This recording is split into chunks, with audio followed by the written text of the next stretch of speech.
All right, let's take a look at isosceles and equilateral triangles.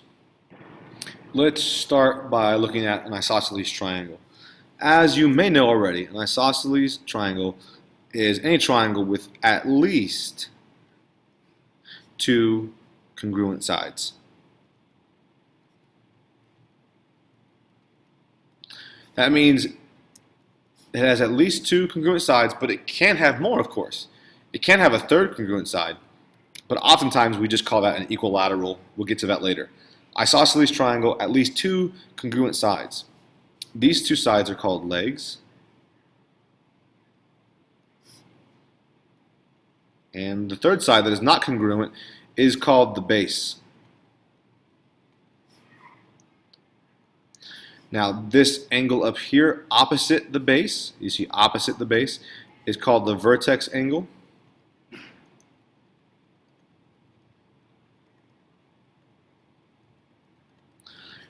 And these two angles down here are referred to as base angles.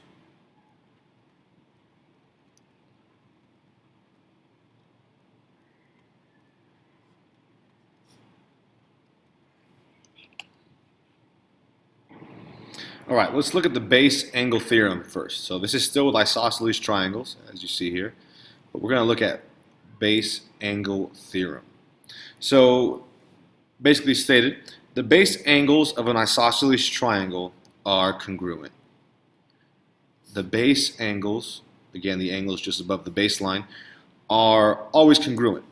So if you were to approach a triangle and only know that it's an isosceles, you have no marks down here.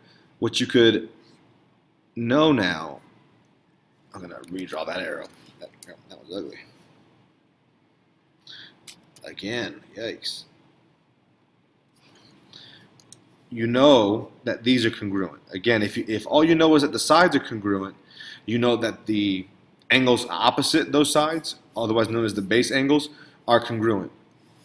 But the converse of that is true. This is what I mean by that.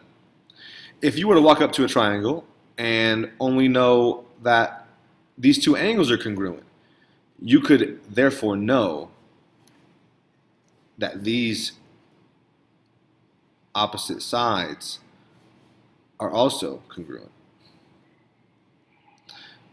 So congruent sides basically means congruent angles opposite. Congruent angles means congruent sides. Moving on to the isosceles triangle theorem.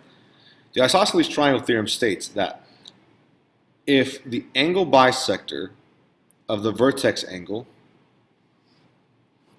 well, not if, the angle bisector of the vertex angle is also a perpendicular bisector of the base. So I'm trying to draw it as best I can. But if you see here I have my vertex angle, and if this angle is cut in half by an angle bisector, that means that it also cuts the base in half at perfect 90-degree angles. So the vertex angle bisector is also a perpendicular bisector of the base. And now the converse of that is again true. If you come up on this shape and what you know is that the perpendicular bisector is right here, you know it's perpendicular, you know it's a bisector, but you don't know about this angle, well, this theorem, the converse of this theorem tells you that it is indeed the angle bisector, so it cuts it in half as well. Lastly, we're going to look at equilateral triangles, and this should go pretty fast. Equilateral triangles, by definition, are equal on all sides. That's what equilateral means, equal on all sides. But they're also equiangular,